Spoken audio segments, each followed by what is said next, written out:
Doctor Baba Saheb Ambedkar open university.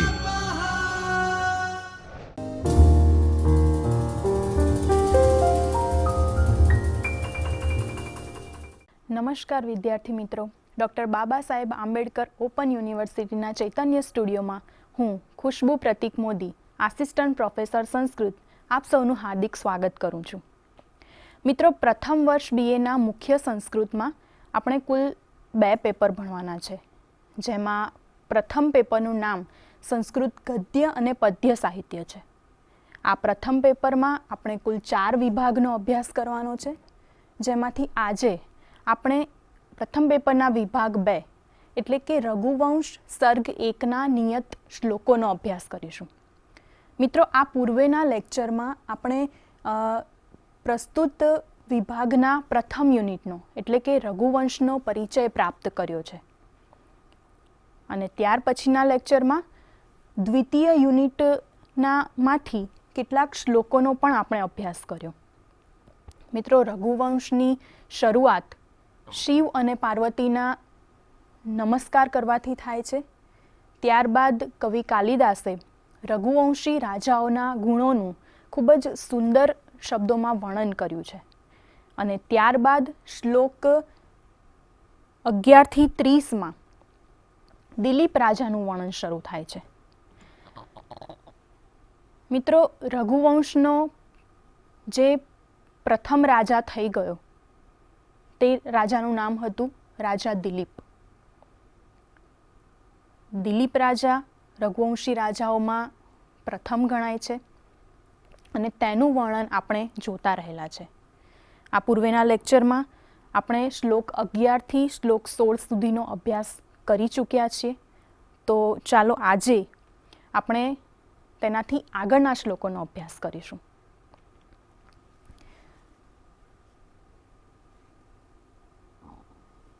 મિત્રો, રાજાના અને રાજ્યના કેટલાક નીતિ નિયમો હોય છે, કેટલાક ધારાધોરણો હોય છે. એ નિયમો પ્રમાણે જ રાજા પોતે પણ ચાલતો હોય છે અને તેની પ્રજાને ચાલવા માટે પણ પ્રવૃત્ત કરતો હોય છે. તો અહીંયા કવિ કાલિદાસ કહે છે, રેખા માત્રમપી ક્ષુન્નાત આમનો વર્તમન પરમ ન વ્યતીયુ પ્રજાસ્તસ્ય નિયંતુર્નેમિવૃત્તયઃ.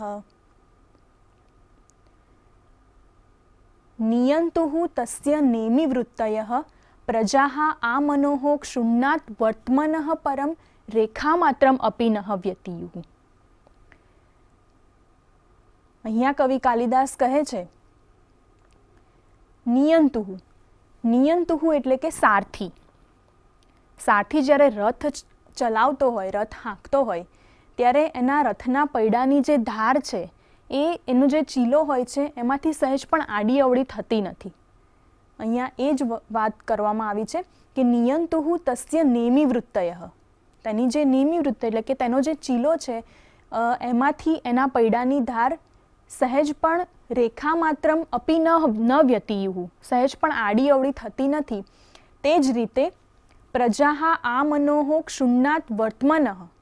આ મનોહ, મનુ ભગવાનથી શરૂ થયેલા, મનુ પર્યંત એટલે કે આ મનોહ, મનુ ભગવાનથી શરૂ થયેલા વર્તમનઃ એટલે કે માર્ગથી રેખા માત્રમ અપી નઃ વ્યતીયુઃ. રેખા માત્ર એટલે કે સહેજ પણ આડી અવળી થતી ન હતી. કોણ? તો કહે છે કે પ્રજા, તસ્ય પ્રજા એટલે કે દિલીપ રાજાની પ્રજા. મિત્રો, અહીંયા મનુસ્મૃતિનો ઉલ્લેખ કરવામાં આવ્યો છે. મનુ ઋષિએ મનુસ્મૃતિ નામનો ગ્રંથ રચ્યો છે, જેમાં પ્રજાએ અથવા મનુષ્યએ પાળવાના નીતિ નિયમો, મનુષ્યએ કેવી રીતે પોતાનું જીવન જીવવું તેનું વર્ણન મનુએ ખૂબ જ સરસ રીતે કર્યું છે. તો મનુએ જે નક્કી કરેલા વર્તન વ્યવહારના ધારાધોરણો છે તે જ પ્રમાણે દિલીપની પ્રજા વર્તન કરતી હતી. જેમ રથ હોય એ એના પૈડામાંથી, એના ચીલામાંથી એના પૈડાની ધાર સહેજ પણ આડી અવળી ન જાય, તેમ મનુ મહારાજે નક્કી કરેલા જે જીવન જીવવાના ધારાધોરણો છે, નીતિ નિયમો છે, એનાથી પર જઈને દિલીપની પ્રજા સહેજ પણ એવું વર્તન કરતી ન હતી. એટલે કે દિલીપની પ્રજા મનુએ નક્કી કરેલા ધારાધોરણો મુજબ જ પોતાનું જીવન વ્યતીત કરતી હતી, એનું અહીંયા વર્ણન કરવામાં આવ્યું છે. અહીંયા ઉપમા અલંકારનો પ્રયોગ કાલિદાસે કર્યો છે. દિલીપ જે છે એને સારથીની ઉપમા આપવામાં આવી છે. સારથી એટલા માટે જ હોય છે કે રથ સહેજ પણ આડો અવળો જાય તો સારથી એને પાછો અંકુશમાં લાવે છે અને નિયત કરેલા રસ્તા પર ચાલવા માટે પ્રવૃત્ત કરે છે. તો અહીંયા દિલીપને પણ સારથીની ઉપમા આપવામાં આવી છે કે જેમ ચીલે ચાલવા ટેવાયેલા અશ્વો સહેજ પણ આગા પાછા થાય તો તેમને નિયમનમાં લાવવા માટે એક કુશળ ચાલકની જરૂર હોય છે, તેમ દિલીપને અહીંયા નિયંતા કહ્યો છે. એટલે કે પ્રજા માટે એક કુશળ નિયંતા એ દિલીપ હતો. પ્રજા જો પોતાના સાચા માર્ગેથી સહેજ પણ આડી અવળી ચાલે તો દિલીપ તેમને અંકુશમાં લાવે એવો એક સક્ષમ રાજા હતો. અહીંયા દિલીપને સારથીની ઉપમા આપવામાં આવી છે. દિલીપની જે પ્રજા છે એને પૈડાના ધારની ઉપમા આપવામાં આવી છે.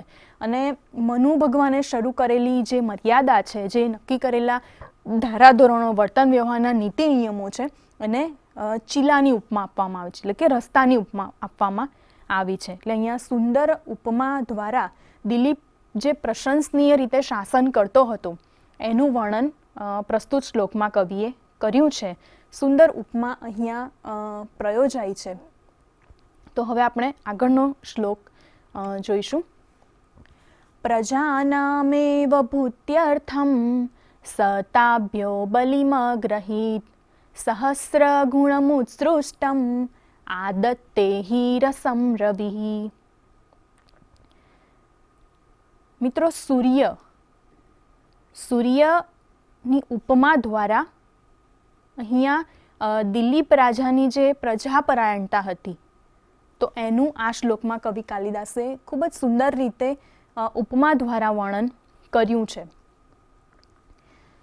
પ્રજાનામ ભૂત્યર્થમ એવ એટલે કે પ્રજાની ભૂતિ એટલે કે કલ્યાણ માટે, પ્રજાના કલ્યાણ માટે, પ્રજાની સુખ સગવડ વધારવા માટે સતાભ્યો એટલે કે તે, સ એટલે કે તે દિલીપ રાજા, તાભ્યો એટલે કે પ્રજા પાસેથી બલિમ અગ્રહિત, બલિમ એટલે કે કર ઉઘરાવતો હતો, ટેક્સ લેતો હતો. જેવી રીતે સહસ્ર ગુણમ ઉત્સૃષ્ટમ રસમ રવિહી આદત્તે. સહસ્ર ગુણ ઉત્સૃષ્ટમ એટલે કે સહસ્ર એટલે કે 1000, ગુણમ એટલે કે ઘણું, 1000 ગણું કરીને પાછું આપવા માટે ઉત્સૃષ્ટમ રસમ આદત્તે. રસમ એટલે કે જળ, અહીંયા જળ માટે રસ શબ્દનો પ્રયોગ કરવામાં આવ્યો છે. આદત્તે એટલે કે ઉઘરાવતો હતો અથવા લેતો હતો. સૂર્ય સમુદ્ર પાસેથી જળ શોષે છે, ગ્રહણ કરે છે, પરંતુ એ જ જળને 1000 ગણું કરીને અને સૂર્ય જ તેને એમ કે પાછું આપે છે, મેઘ દ્વારા તેને પાછું આપે છે. એટલે કે સૂર્ય ભલે જળ શોષી લે છે, જળ લઈ લે છે, ગ્રહણ કરી લે છે, પરંતુ એ શેના માટે? તો કે પ્રજાના કલ્યાણ માટે, 1000 ગણું કરીને પાછું આપવા માટે. એટલે કે વરસાદ રૂપે પ્રજાને તે જળ પાછું આપવા માટે જ સૂર્ય સમુદ્ર પાસેથી જળ ગ્રહણ કરે છે. તો સૂર્યની ઉપમા દ્વારા અહીંયા દિલીપનું વર્ણન કરવામાં આવ્યું છે કે દિલીપ પણ પ્રજા પાસેથી કર ઉઘરાવે છે, કર ગ્રહણ કરે છે, પરંતુ શા માટે ગ્રહણ કરે છે?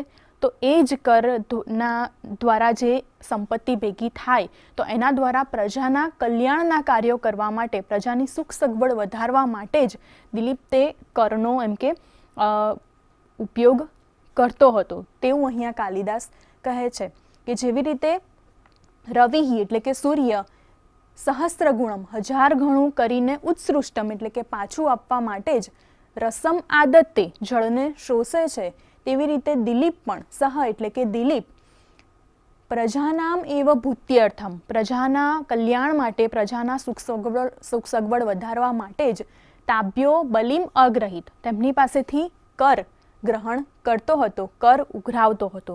એટલે આ શ્લોકમાં આપણને દિલીપ રાજાની પ્રજાપરાયણતા નો ખ્યાલ આવે છે અને સ્વાર્થ વૃત્તિનો અભાવ અત્યારે જે રીતે જોવા મળે છે કે જે પ્રમાણે આપણી પાસેથી ટેક્સ લેવામાં આવે છે એ એટલા પ્રમાણમાં પ્રજા કલ્યાણના જે કાર્યો થવા જોઈએ એ થતા નથી દેખાતા. તો અહીંયા દિલીપનો સ્વાર્થ વૃત્તિનો અભાવ જોવા મળે છે કે એ પોતાની પાસે રાખવા માટે કે પોતાના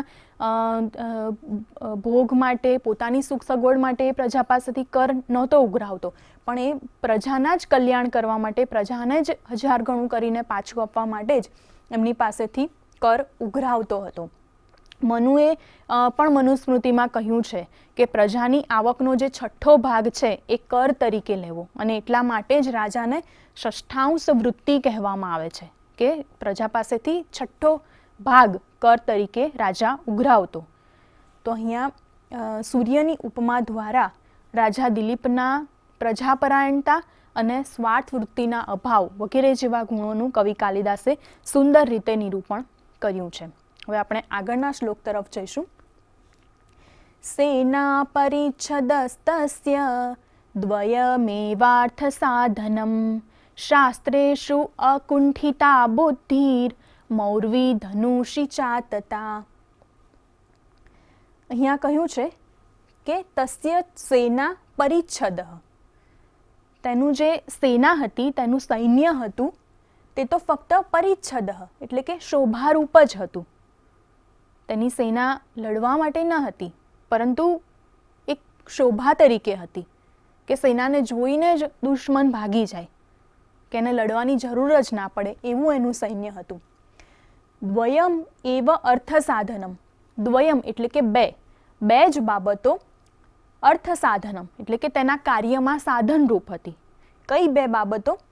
શાસ્ત્રેષુ અકુંઠિતા બુદ્ધિ, શાસ્ત્રમાં ધારદાર બુદ્ધિ, શાસ્ત્રો દ્વારા ધારદાર તીક્ષ્ણ કરેલી તેની બુદ્ધિ, અને મૌર્વી ધનુષી આતતા.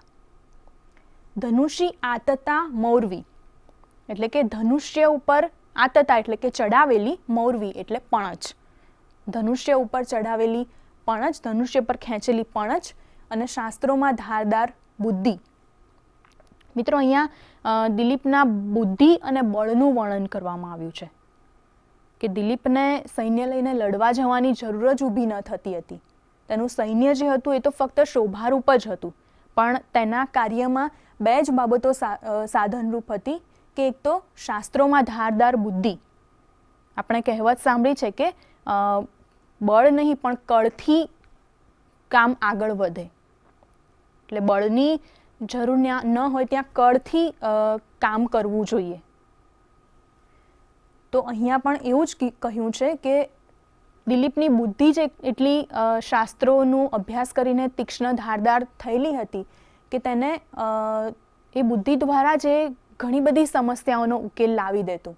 અને બીજું એનું અર્થ સાધન છે કે ધનુષ પર ખેંચેલી પણછ, એના ધનુષમાં પણ એટલી તાકાત હતી કે ધનુષનો ટંકાર કરતાં જ શત્રુઓ એમ કે ડરીને ભાગી જતા. એટલે પોતાનું જે કાર્ય છે એ પાર પાડવા માટે દિલીપ પાસે આ બે સાધન હતા. એક તો એની શાસ્ત્રોમાં ધારદાર બુદ્ધિ અને એની ધનુષ પર ખેંચેલી પણછ. એટલે એને બીજા કોઈનો આધાર લેવો પડતો ન હતો પોતાનું કાર્ય પાર પાડવા માટે. એટલે કે તેના સહાયક આ બે જ વસ્તુ હતા, એક બુદ્ધિ અને બીજું છે તેનું બળ.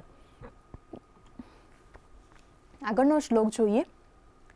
તસ્ય સંવૃત્ત મંત્રસ્ય ગૂઢાકારેંગિતસ્ય ચ ફલાનુમેયા પ્રારંભા સંસ્કારા પ્રાક્તના ઇવ. મિત્રો, કોઈ પણ રાજકીય કાર્ય કરવું હોય તો સૌપ્રથમ એની મંત્રણા થાય, મીટિંગ થાય, એના માટેનો પ્લાન બને, એનું આયોજન થાય, અને ત્યાર પછી જ જોરદાર આયોજન સાથે કોઈ પણ રાજકીય કામ આગળ વધતું હોય. તો અહીંયા પણ એ જ વાત કરવામાં આવી છે. સંવૃત મંત્રસ્ય, જેની મંત્રણાઓ ગુપ્ત છે. ગૂઢાકારેંગિતસ્ય છે, આકાર અને ઇંગિત, જેની આકૃતિ અને ચેષ્ટાઓ એ પણ ગૂઢ છે. એવા તે તસ્ય એટલે કે દિલીપના જે કાર્યો હતા એનું પ્રાક્તના સંસ્કારાહ ઇવ પૂર્વજન્મના સંસ્કારોની જેમ ફલાનુમેયા પરિણામ ઉપરથી જ અનુમાન થઈ શકતું. મિત્રો, માણસને આ જન્મમાં એને શું પ્રાપ્ત થાય છે તેના પરથી ખ્યાલ આવે કે એણે પૂર્વજન્મમાં કેવા કર્મ કર્યા હશે. આપણે ત્યાં કર્મ અને પુનર્જન્મનો સિદ્ધાંત પ્રચલિત છે. તેમાં આપણે સૌ માનીએ છીએ કે પૂર્વજન્મે કેવા કર્મો કર્યા હશે તે આપણને યાદ નથી હોતું, પરંતુ અત્યારે આપણને ફળ કયા મળે છે ને તેના પરથી આપણે પૂર્વજન્મના સંસ્કારોનું જ્ઞાન આપણને થાય છે કે સારા કર્મ કર્યા હશે કે ખરાબ કર્મ કર્યા હશે. એટલે કે પરિણામ ઉપરથી જ આપણા કર્મોનું અનુમાન થઈ શકે છે. તો અહીંયા દિલીપનું પણ એ જ રીતે વર્ણન કરવામાં આવ્યું છે કે દિલીપ જે મંત્રણા કરતો, પોતાના મંત્રીઓની સાથે બેસીને જે આયોજન કરતો, જે પણ મંત્રણા કરતો એ ગુપ્ત રાખતો અને તેના આકાર અને ઇંગિત આપણે જાણીએ છીએ કે મનુષ્યના જે એનું મુખ હોય એના હાવભાવ પરથી તેના મનમાં શું ચાલી રહ્યું છે તેનો આપણને ખ્યાલ આવી જતો હોય છે સામાન્ય રીતે. પરંતુ દિલીપ પોતાના મનોભાવો છુપાવવામાં એટલો કુશળ હતો કે તેની મંત્રણાઓ શું ચાલી રહી છે તે તેના બાજુમાં બેઠેલા મંત્રીને પણ ખબર ન પડતી. અહીંયા એ જ કહેવામાં આવ્યું છે ગૂઢાંકારેણ ગીતસ્ય ચ. ગૂઢ એટલે કે ગુપ્ત રહેતી, આકાર અને ઇંગિત. આકાર એટલે કે હર્ષ, શોક વગેરે શારીરિક વિકાર. ગમે તેટલી મુશ્કેલીઓ હોય કે ગમે તેટલો એને સારો પ્રતિભાવ મળ્યો હોય, ગમે તેટલી એની પ્રશંસા થતી હોય, પણ એના મુખ પર હર્ષ કે શોક વગેરે વિકારો જલ્દી એ લાવી ન દેતો. સામેવાળાને ખબર ન પડતી કે દિલીપ ખુશ છે કે પછી એ શોકમાં છે. કોઈ પણ વિકાર એ સરળતાથી સામાન્ય માણસને, સામેના માણસને સમજી જાય એવી રીતે પ્રગટ ન કરતો. એટલે કે પોતાના મનોભાવો છુપાવવામાં એ કુશળ હતો. એ જ રીતે ઇંગિત એટલે કે માનસિક ચેષ્ટાઓ, તમારા મગજમાં કે તમારા મનમાં શું વિચારો ચાલી રહ્યા છે તે તમારા મુખ પર સામાન્ય રીતે આવી જ જતા હોય છે. પરંતુ દિલીપ પોતાના અંદરના મનોભાવો છુપાવવામાં એટલો કુશળ હતો કે સામેનો માણસ એને જલ્દી સમજી ન શકે. અને આ જ એક રાજાની વિશિષ્ટતા કહેવાય કે શું ચાલી રહ્યું છે, ભલે ને ગમે તેટલો મોટો મુશ્કેલીનો પહાડ સામે ઊભો હોય, પરંતુ પોતે તૂટી ન પડવું કે પોતે શોકમાં ન આવી જવું તો એક રાજાની ખાસિયત હોય છે. તો દિલીપમાં પણ એ જ વસ્તુ દેખાય છે કે એની મંત્રણાઓ તો ગુપ્ત રહેતી, પરંતુ એના મનોભાવો પણ એ ગુપ્ત રાખવામાં કુશળ હતો. અને એ કોઈ પણ આયોજન કરતો હોય તો કયા કામનું એ આયોજન કરે છે એ ક્યારે ખબર પડતી કે જ્યારે એ કામ પૂર્ણ થતું, ફળ એનું આવે ત્યારે જ ખબર પડે કે ઓહો, દિલીપે તો આટલા મોટું કાર્યનું આયોજન કરીને એને પૂર્ણ પણ કરી લીધું. તો અહીંયા ઉપમા જ આપવામાં આવી છે કે પૂર્વજન્મના સંસ્કારોનું જે અનુમાન છે એ એના પરિણામ પરથી જ થઈ શકે. આપણે અત્યારે જે પરિણામ મળે છે એ પૂર્વજન્મે સારા કે ખરાબ કર્મો કર્યા હશે તેનું છે એવું આપણે અનુમાન કરી શકીએ. તેમ દિલીપના કાર્યોનું અનુમાન પણ પરિણામો પરથી જ થઈ શકતું. મતલબ કે એના મનમાં શું ચાલી રહ્યું છે એ કોઈ પણ એમ કે નક્કી કરી શકતું નહીં. જ્યારે પરિણામ આવતું ત્યારે જ સૌને ખબર પડતી કે દિલીપે આ કાર્યની યોજના કરી અને એને પાર પણ પાડી. એટલે સુંદર ઉપમાનો અહીંયા પૂર્વજન્મના સંસ્કારોની એમ કે ઉપમા આપીને અને કાલિદાસે સુંદર વર્ણન દિલીપ રાજાનું કર્યું છે. આપણે આગળનો શ્લોક જોઈશું. જુગોપાત્માનમત્રસ્તો ભેજે ધર્મમનાતુરઃ અગૃધ્નુરાદદેશોર્થમ અસક્ત સુખમન્વભૂત. અહીંયા દિલીપનો જે ધર્મ, અર્થ, કામ એનું જે ઉપભોગ કરવાનો છે અથવા ધર્મ અર્થ અને કામનું જે પાલન કરવાનું છે અને તેના દ્વારા મોક્ષ પ્રાપ્તિ તરફ આગળ વધવાનું છે, તો એનું અહીંયા સુંદર રીતે વર્ણન કરવામાં આવ્યું છે. અહીંયા કહે છે કે સહ અત્રસ્તઃ એટલે કે નિર્ભય થઈને આત્માનમ જુગોપ, આત્માનમ એટલે કે પોતાનું, જુગોપ એટલે કે રક્ષણ કરતો. દિલીપ રાજા નિર્ભય થઈને પોતાનું રક્ષણ કરતો. અનાતુરઃ ધર્મમ ભેજે, અનાતુરઃ એટલે કે નિરોગી રહીને ધર્મમ ભેજે ધર્મનું પાલન કરતો. અગૃદ્નુઃ અર્થમ આદદે એટલે કે નિર્લોભી બનીને અર્થમ એટલે કે ધન, આદદે એટલે કે મેળવતો. અને અસક્ત સુખમ અન્વભૂત, અનાસક્ત થઈને એ સુખનો અનુભવ કરતો. ફરીથી જોઈએ, તે રાજા દિલીપ અત્રસ્ત આત્માનમ જુગોપ એટલે કે ભય વગરનો થઈને નિર્ભય બનીને પોતાનું રક્ષણ કરતો. અનાતુરઃ ધર્મમ ભેજે એટલે કે નિરોગી રહીને ધર્મનું પાલન કરતો. અગૃદ્નુઃ અર્થમ આદતે નિર્લોભી બનીને ધન મેળવતો. અને અસક્ત સુખમ અન્વભૂત, અનાસક્ત થઈને એ સુખનો અનુભવ કરતો. અહીંયા દિલીપ રાજાના 4 ગુણો એટલે કે નિર્ભયતા, નિરોગીપણું, નિર્લોભીપણું અને અનાસક્તિ, તો આ 4 ગુણોનું અહીંયા વર્ણન ખૂબ જ સુંદર રીતે કરવામાં આવ્યું છે. આપણે જાણીએ છીએ કે શરીર માધ્યમ ખલુ ધર્મ સાધનમ, શરીર જ ધર્મ કરવાનું અથવા ધર્મ પ્રાપ્ત કરવાનું પહેલું સાધન છે. જો માણસ નિરોગી હશે તો જ એ ધર્મનું પાલન કરી શકશે, તો જ એ અર્થ મેળવી શકશે અને તો જ એ મોક્ષ સુધી પહોંચી શકશે. એટલે કે સૌથી પહેલું સાધન શરીર છે. શરીરને નિરોગી રાખવું એ એમ કે આપણી ફરજ છે. તો દિલીપ નિરોગી રહીને ધર્મનું સેવન કરતો અને એનામાં કોઈ જાતનો ભય ન હતો. ભય વગરનો થઈને અને એ પોતાનું રક્ષણ કરતો, પોતાનું રક્ષણ કરી શકે એવા એનામાં ગુણો હતા. નિરોગી રહીને તે ધર્મનું સેવન કરતો. લોભ રાખ્યા વગર એ ધન મેળવતો, એનામાં કોઈ પણ જાતનો લોભ ન હતો. એ ધન મેળવતો, પરંતુ એ શાના માટે? તો કે છે કે પ્રજાના કાર્યો કરવા માટે, ત્યાગ કરવા માટે. આપણે આગળ પણ રઘુવંશી રાજાઓના ગુણોનું વર્ણન જોયું હતું કે ત્યાગા એ સંભૃતાર્થાનામ એટલે કે સંપત્તિ મેળવતા રઘુવંશી રાજાઓ, પણ એ શાના માટે? તો કે છે કે ત્યાગ કરવા માટે. એટલે દિલીપ પણ લોભ રાખ્યા વગર ધન મેળવતો અને સુખમ અન્વભૂત, અનાસક્ત અભવન સુખમ અન્વભૂત એટલે કે સુખ આપનારા પદાર્થોમાં એ આસક્ત થતો નહીં, સુખ મેળવતો પણ એ અનાસક્ત થઈને.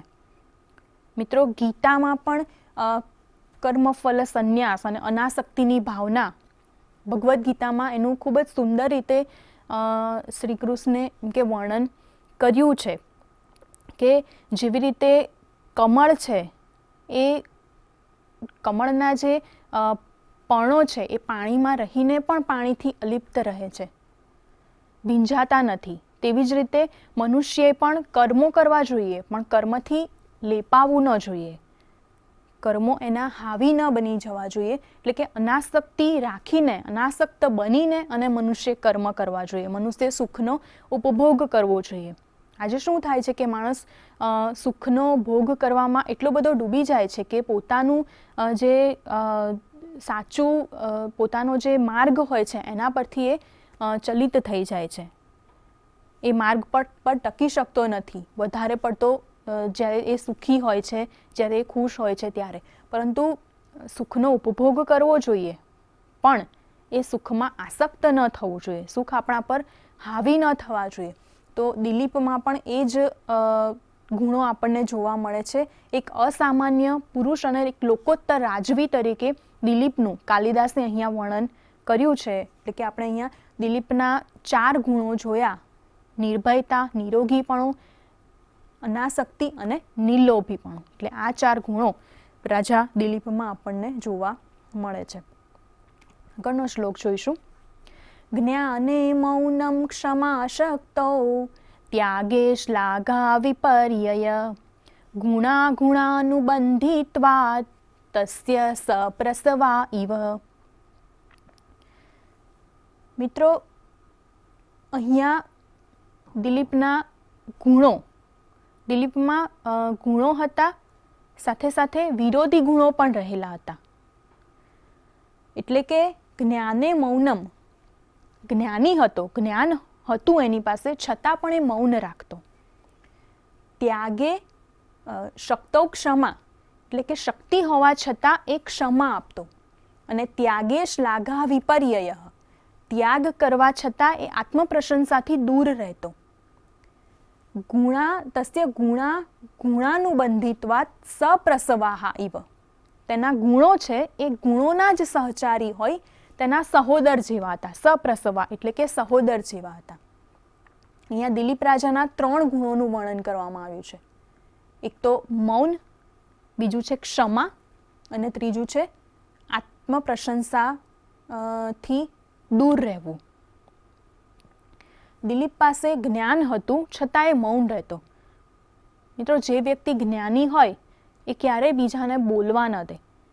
એ પોતાના જ્ઞાનનો હંમેશા એમ કે લાભ, ફાયદો ઉઠાવતો હોય છે. પરંતુ અહીંયા દિલીપ જ્ઞાની હોવા છતાં મૌન રહેતા. શક્તિ હોવા છતાં ક્ષમા કરતો. જેની પાસે શક્તિ હોય, જે બળવાન હોય, તે હંમેશા પોતાનાથી નિર્બળને દબાવી દે, ડરાવી દે. પરંતુ દિલીપ પાસે શક્તિ હોવા છતાં એ સામેવાળાને ક્ષમા આપતો. મિત્રો, શક્તિશાળી ક્ષમા આપે એ એનો સૌથી મોટો ગુણ કહેવાય. તો દિલીપમાં પણ એ ગુણ હતા. અને ત્યાગે શ્લાઘા વિપર્યય, ત્યાગ કરતો હોવા છતાં શ્લાઘા એટલે કે આત્મપ્રશંસાથી એ દૂર રહેતો. ત્યાગ કરતો, પણ આજે જેમ કોઈ પણ માણસ દાન આપે અને પોતાના નામની તકતી બનાવડાવે, એટલે દાન આપીને બધાને કહે કે મેં આટલું દાન કર્યું, મેં આટલું દાન કર્યું. પરંતુ દાન આપવા છતાં મિત્રો, જે ગુપ્ત દાન હોય છે એને જ શ્રેષ્ઠ દાન કહેવાય છે. એટલે ત્યાગ કરવા છતાં, દાન આપવા છતાં એ ક્યારે એમ કે પોતાની આત્મપ્રશંસા કરવામાં માનતો ન હતો. એટલે આમ તેના જે ગુણો છે એ આ બધા વિરોધી ગુણો કહેવાય. જ્ઞાન અને મૌન, શક્તિ અને ક્ષમા, ત્યાગ અને આત્મપ્રશંસા, એ બધા વિરોધી ગુણો કહેવાય. પરંતુ આ બધા ગુણો દિલીપમાં હતા. એટલે એવું લાગે છે કે દિલીપ જન્મ્યો ત્યારે આ બધા ગુણો તેની સાથે જ જન્મ્યા હશે, કેમ કે વિરોધી ગુણો પરસ્પર સાથે રહી જ ના શકે. એટલે જ અહીંયા આ બધા ગુણોને જાણે દિલીપના સગા ભાઈ હોય તેમ તેનામાં એમ કે રહેલા હતા. એટલે અહીંયા ઉત્પ્રેક્ષા અલંકાર દ્વારા કવિ દિલીપના આ જે પરસ્પર વિરોધી ગુણો છે તો એનું સુંદર રીતે વર્ણન કરે છે. અંતિમ શ્લોક જોઈએ આપણે. અનાકૃષ્ટસ્ય વિષયૈર વિદ્યાનામ પારદર્શવન તસ્ય ધર્મરતેરાસીદ વૃદ્ધત્વમ જરસા વિના. વિષયૈઃ અનાકૃષ્ટસ્ય, વિષયોથી તે ક્યારે આકર્ષાયો ન હતો.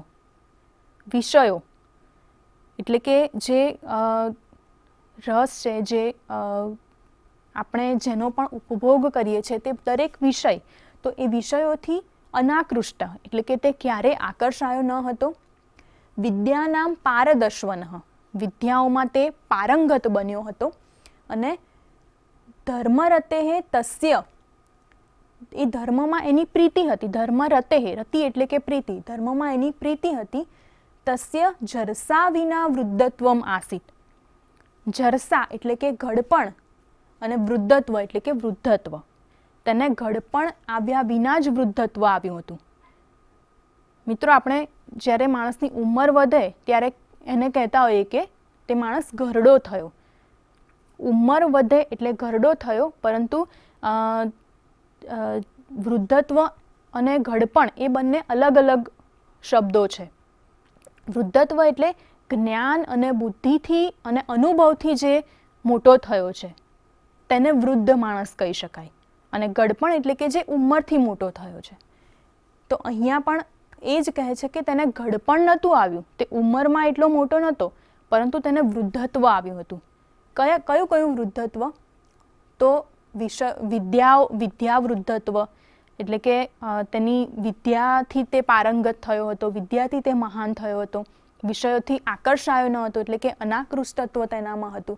અને ધર્મમાં તેની પ્રીતિ હતી. એટલે તે ઉંમરમાં મોટો ન હતો, છતાં પણ તે વૃદ્ધ હતો, એટલે કે વધેલો હતો, બુદ્ધિથી વધેલો, સમૃદ્ધિથી વધેલો, દરેક રીતે તે વધેલો હતો, પણ છતાં તે ઘરડો ન હતો. એટલે દિલીપના જે અનાકૃષ્ટત્વ છે, વિદ્યાઓમાં પારંગતપણું છે, ધર્મમાં એની જે પ્રીતિ છે, તો એ બધા ગુણોનું અહીંયા વર્ણન કરવામાં આવ્યું છે. તો મિત્રો, આજે આપણે દિલીપના ગુણોનું ખૂબ જ સુંદર વર્ણન કે જે કાલિદાસે રઘુવંશના સર્ગ 1માં કર્યું છે, તેનો આજે આપણે અભ્યાસ કર્યો.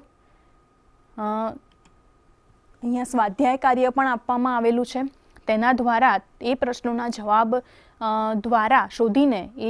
જવાબ શોધીને તમે તમારી પ્રગતિ જાતે ચકાસી શકો છો. અહીંયા આપણે આજે જે શ્લોકોનો અભ્યાસ કર્યો તેના ઉપરથી જ આ પ્રશ્નો અલગ કરવામાં આવ્યા છે. તો આના દ્વારા તમે તમારી પ્રગતિ જાતે ચકાસી શકો છો. અને જો આપને વધુ અભ્યાસ કરવો હોય રઘુવંશનો, તો આપ આ પ્રમાણેના અહીં આપેલા સંદર્ભ ગ્રંથોનો પણ અભ્યાસ કરી શકો છો. શ્લોકોનો અભ્યાસ કરતી વખતે જે મનુસ્મૃતિ છે કે કૌટિલ્યનું અર્થશાસ્ત્ર છે, કાલિદાસના બીજા ગ્રંથો છે, તો એના જે આપણે સંદર્ભ ટાંક્યા છે, તો એના માટે પણ આપ આ પુસ્તકોનો અભ્યાસ કરી શકો છો. મિત્રો, હવે પછીના લેક્ચરમાં આપણે દિલીપ રાજાના જ ગુણોને આગળ વધારતા શ્લોક 24થી 30નો અભ્યાસ કરવાના છીએ. તો આજે હું એવું માનું છું કે આપને ખૂબ જ મજા આવી હશે, અને હવે પછીના લેક્ચરમાં વધુ આપણે અભ્યાસ દ્વારા આનંદ પ્રાપ્ત કરીએ એવી આશા સાથે આવજો. ધન્યવાદ. स्वाध्यायः परमः